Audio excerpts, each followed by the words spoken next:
What if what we consider mental illness isn't an illness at all? What if it indicated spiritual ability rather than mental adversity? And what if the field of mental health changed its paradigm to take on this perspective? Well, I'm here to share with you a vision of why this is the case, what this can look like, and how psilocybin mushrooms in particular fit into this picture. Now, fortunately, psychedelics are finally being recognized by many in the fields of mental health for some of the benefits that they offer. Decades of misinformation have stigmatized these safe and effective substances and prevented millions of people from getting the help that they desperately needed. Thanks to organizations like MAPS and the Hefter Foundation, some of the legislative barriers that have prevented even basic scientific research are being overcome. However, I would like to suggest that we're still not going far enough.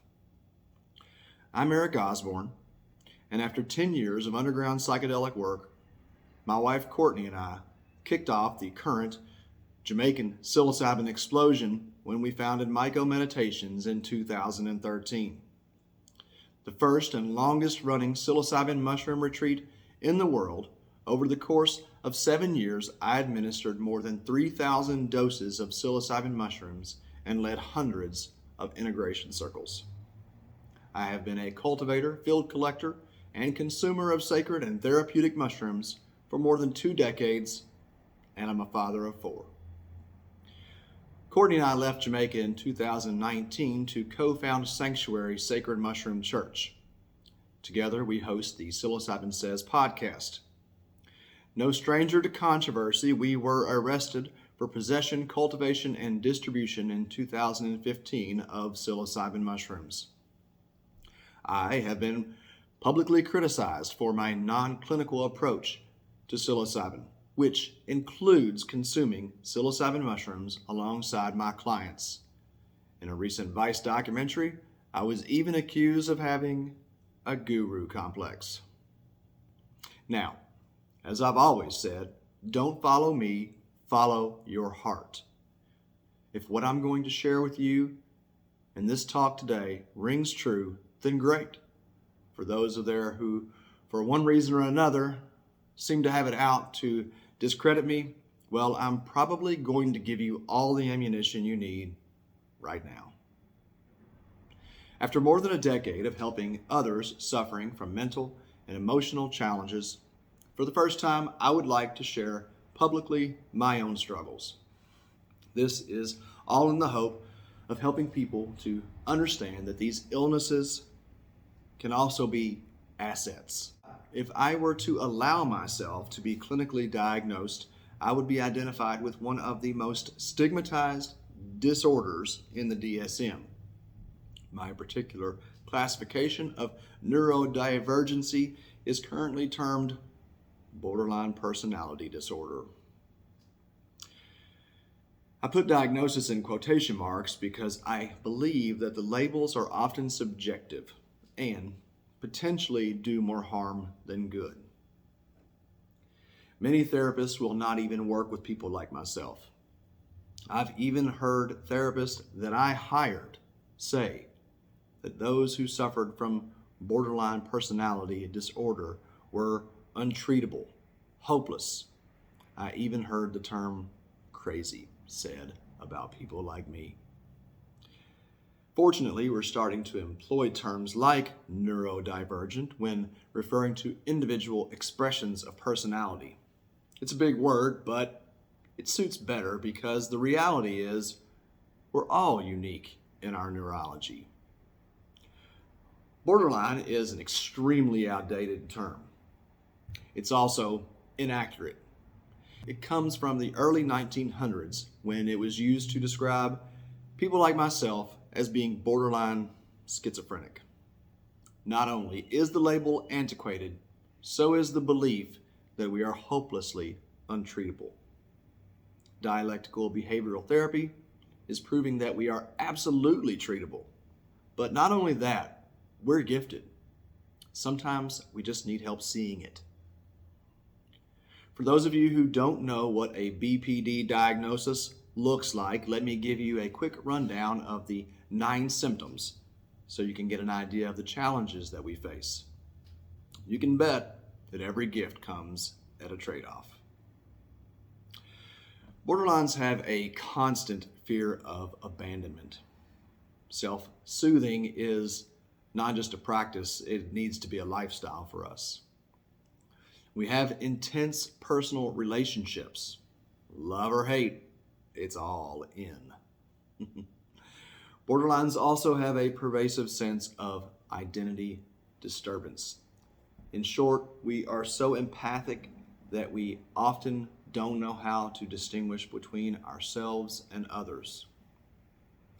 Impulsivity is common in borderlines. Where others are ready, set, go, we are go, ready, set.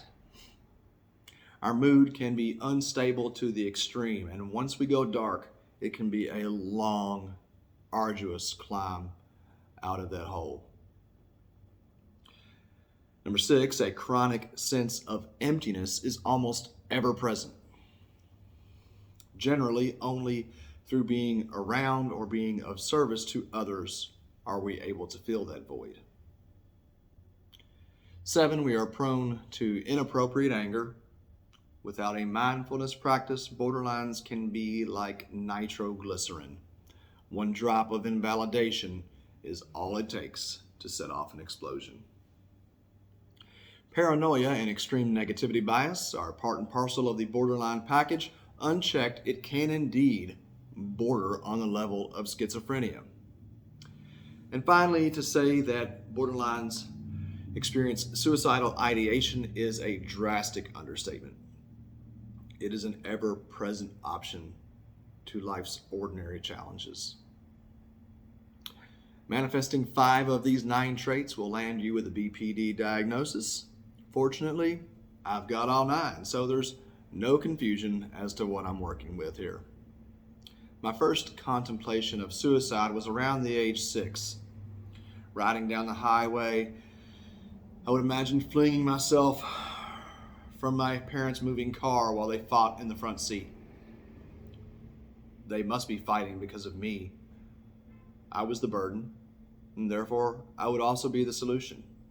Logically, removing myself from the equation would solve the problem. The fear of not dying in the act is what and has continued to prevent me from following through.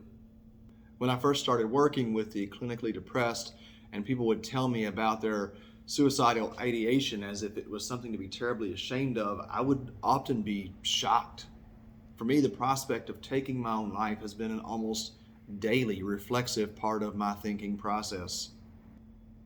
Incidentally, borderlines have the highest rate of suicide of any mental health diagnosis. 8 to 10% of all borderlines attempt suicide, and 30% of all successful suicide attempts are individuals suffering from this condition. In short, borderlines win the trifecta of psychosis, having the characteristics of schizophrenia, bipolarism, and treatment-resistant depression. Yet somehow, we still manage to remain mostly functional despite often a wake of damaged relationships that we leave behind. Triggering any one of the above symptoms can lead to a cascade effect, potentially setting off all 9. As I've hinted at, the most effective way to trigger a borderline is to invalidate their feelings. And since we make up roughly 2% of the world's population and experience emotions probably 10 times as strongly as the other 98%, we pretty constantly feel invalidated. Most of us are told throughout our lives that our emotions are just too extreme, that we're too sensitive, too intense, just too much to deal with. We are discredited, emotionally neglected, and often abandoned by friends, families, and business partners that don't understand or can't deal with us. It's okay. Truth is, we don't understand or often want to deal with ourselves either. Most of us are completely unaware that it isn't just our emotions that we're experiencing. This is the most difficult aspect of having the condition, is that most people do not know that they have one. This is just how life is. You are destined to suffer. And for this reason, diagnosis, classifications can be helpful. It's not just trauma that causes borderline personality disorder. Roughly 50% of borderlines didn't even experience any extreme abuse or emotional neglect. I certainly didn't suffer from any profound childhood trauma. For all intents and purposes, I had a wholesome Catholic upbringing. There was simply no justification for me feeling so emotionally sensitive and constantly suicidal. Therefore, I also invalidated myself. I was born this way, destined to suffer. That's all there was to it.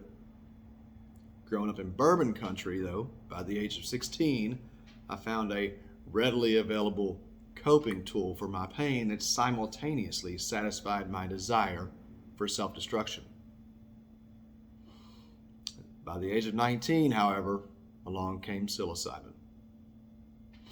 Like many people in the last 50 years, I was exposed to psychedelic mushrooms not as a spiritual or mental health tool.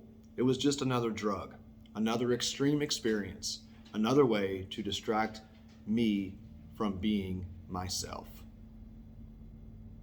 This constant pain of existence cannot be understated.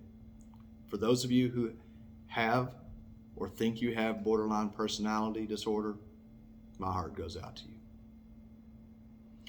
Very soon after my introduction to sacred mushrooms, however, I began to understand why they were considered sacred and why they were used in religious and shamanic contexts in so many different cultures.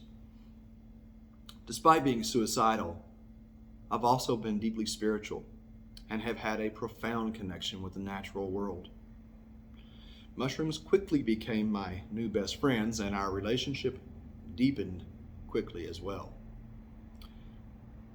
My extensive psilocybin self-experimentation eventually led to a level of expertise, and I began assisting friends alongside their journeys. By 2011, the mushrooms began telling me in my private journeys that Jamaica was going to be the lighthouse of psychedelic wellness and that I was going to light the torch. I resisted for about a year, and the mushrooms persisted. By January of 2012, I conceded and began a year of twice per month high-dose mushroom trips by myself in the wilderness to prepare myself for this work. In November of 2013, Courtney and I led the first Myco Meditations retreat in Jamaica. I have been a public advocate for psilocybin wellness since my first gourmet mushroom farm in 2009. Long before psychedelic businesses were cool, I was deeply invested in this lifestyle. But of all the challenges that come with being a trailblazer and an entrepreneur, the greatest struggle of all has been within my own mind. The sense of rejection that accompanies public criticism and public failures at times seems insurmountable. When circumstances finally revealed the nature of my suffering and some of my behaviors, many who I worked alongside with in psychedelic wellness, individuals whom I had helped heal, rejected and abandoned me. Familiar with folks incapable of understanding my extremes, I must constantly focus on gratitude for those who stick by me and compassion for those who don't.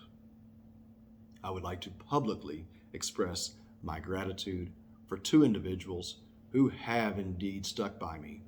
One is, of course, my incredible wife, Courtney, who always validates my feelings, who has suffered on the sidelines from my extreme emotional states, and who has stayed by my side the entire time. The other is Athena, who was the first person I hired in Jamaica, was our administrative lead there, and saw all of my best and worst qualities, and despite them, helped co-found Psanctuary, Sacred Mushroom Church. Those of you who have a borderline in your life, please try and understand how much your ongoing support means to them. It may be the only thing that keeps them here. Now, despite all of my obvious symptoms, I never thought I might have a condition myself. The dismissal and invalidation of my youth set up a framework for ongoing self-negation. I've come to realize that not only am I in fact a borderline personality, but that this in many ways is a blessing and not just a curse. If you suffer from BPD or any other mental health issue, if you love someone like me, or if you are a mental health practitioner who views these conditions as disorders, perhaps untreatable, I want to help change your perspective. Psilocybin is almost being touted as a mental health miracle drug. While I have absolutely seen them perform miracles, I would argue that these mushrooms are not drugs at all. Naturally occurring worldwide, they are still listed as a Schedule I substance by the DEA. Unbelievably, the United States government thereby claims that psilocybin mushrooms, which have been considered sacred since the Paleolithic, are less toxic than sugar, caffeine, or automobile exhaust, have no medical value, and a high tendency for addiction and abuse. Now, those of us who have not been buried under a rock for the last 10 years know that Uncle Sam is wrong. This is a good illustration of why clinical designations and federal classifications can do more harm than good. It's often very difficult to get ourselves out of those boxes once we're in them. I'm not going to bore you with the litany of research illustrating the safety and efficacy of psilocybin in treating a wide variety of mental illnesses. A little Googling will reveal dozens of studies that clearly show this fact. What I would like to suggest to you, though, is that beyond that, psilocybin mushrooms are a spiritual tool, a sacrament, if you will, that will heal the mind by first healing the soul. It is in healing the soul that we can realize our true nature and come to understand the conditions that we suffer from as gifts to help us heal the world. Now, I know that many of you come at psilocybin from a very practical, scientific approach, and I'm not here to contend with that. I have endless gratitude for the researchers and clinicians who are helping to move this work forward. In time, though, what I'm sharing with you will be provable by science. And for scientists and researchers out there who might be listening and interested, I'm here to help with that in any way I can. In working with hundreds of people struggling with various forms of mental illness, many diagnosed and many not, it became quite clear to me that the people who suffer the most are also some of the most incredible souls, some of the most powerful emotional processing systems on this planet. I know it's often said that genius doesn't come without a bit of madness, but why do we seem so slow to realize that madness comes with its own share of genius?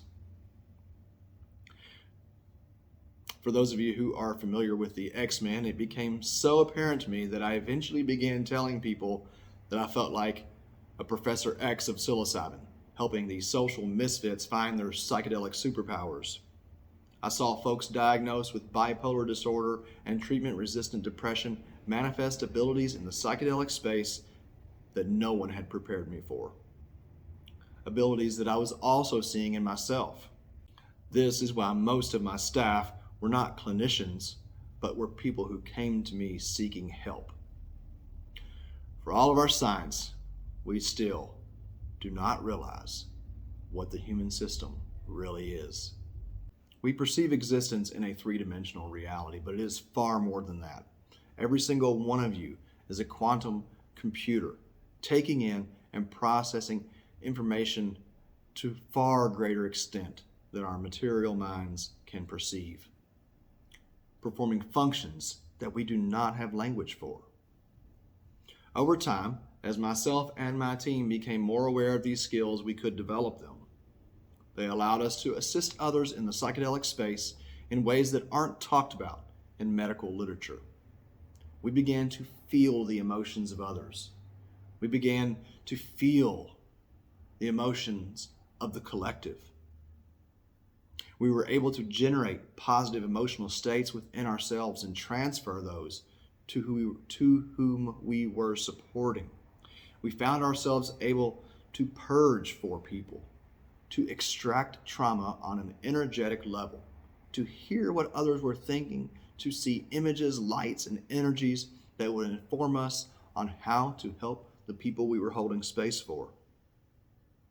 And, as difficult as it is to say, at times, for myself and others, we began to have communication with deceased or disembodied entities, not of this three-dimensional world.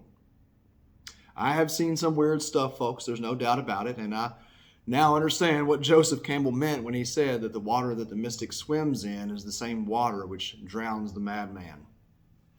Let me suggest that there are many more mystics among us than we tend to believe. Psilocybin mushrooms are not merely a therapeutic breakthrough. They are a bridge to a reality that most of us are completely unaware of.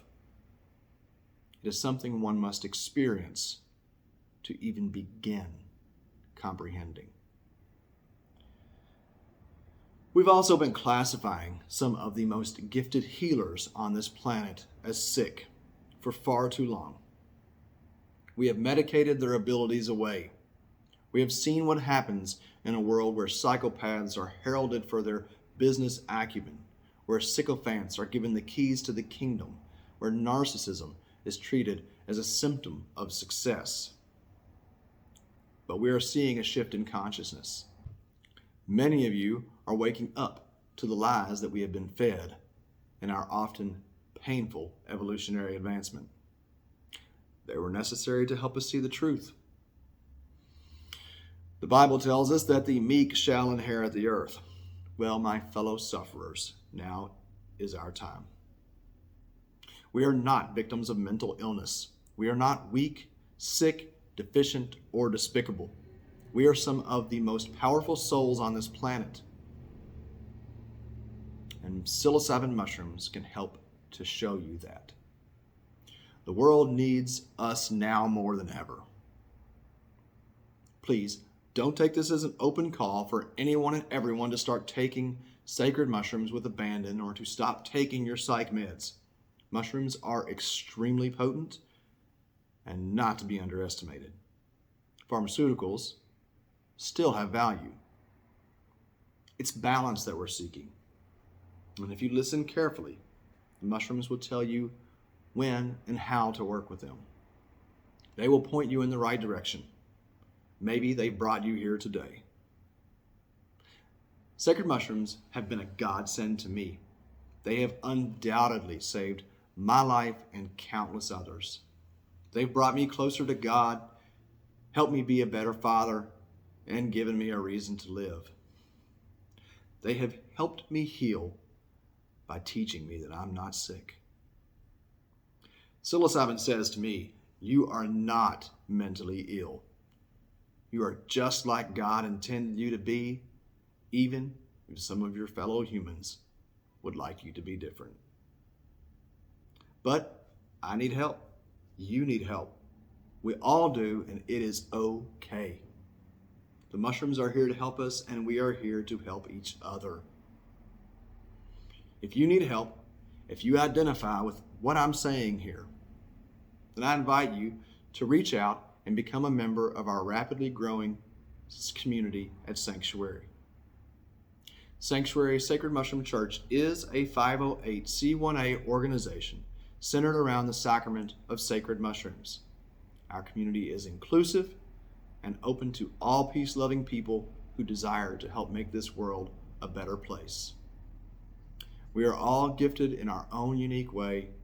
I invite you to bring your gifts to Sanctuary, to your world.